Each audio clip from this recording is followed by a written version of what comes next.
শিখায় খোয়ায় বিপিসি পাড়ায় একেবারে ধ্বংস হয়ে গেল সবকিছু। ঘটনার বিবরণের প্রকাশ, হঠাৎই বিপিসি পাড়ার রজত চৌধুরীর বাড়িতে শর্ট সার্কিট থেকে আগুন লেগে দুটি গ্যাস সিলিন্ডার বিস্ফোরণ হয়। মুহূর্তের মধ্যেই আগুন ছড়িয়ে পড়ে গোটা বাড়িতে।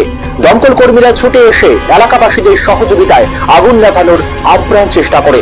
দমকল কর্মীরা আগুন নেভানোর সামগ্রিক প্রয়াস জারি রাখে। ঘটনার খবর পেয়ে ঘটনাস্থলে ছুটে যান বিধায়ক নির্মল বিশ্বাস, বিজেপি খোয়াই মন্ডল সভাপতি সুব্রত মজুমদার থেকে শুরু করে অন্যান্যরা। খুব সম্ভবত শর্ট সার্কিট। আচ্ছা,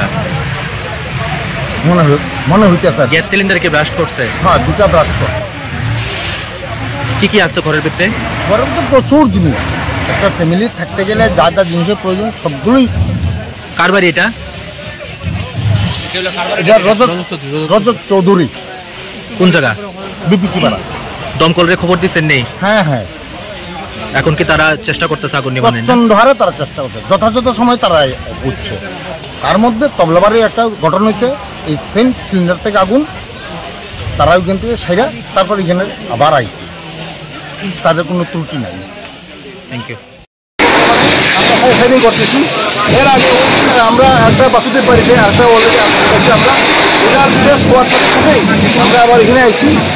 বর্তমানে মিলে আমরা এখানে অলরেডি কাজ করতেছি।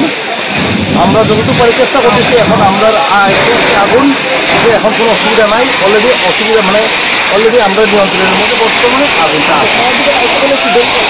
না না, কারণ এদিকে আমরা তো একটা পাম্প টার্ন আউট, সেই কারণে বাসুদেব বাড়িতে কাজ করতেছে আমাদের একটা টার্ন আউট। তার সাথে সাথে আমরা সেকেন্ড টার্ন আউট আমাদের ছোটো গাড়ি ছিল, ছোটো গাড়ির মধ্যে আমরা আছি।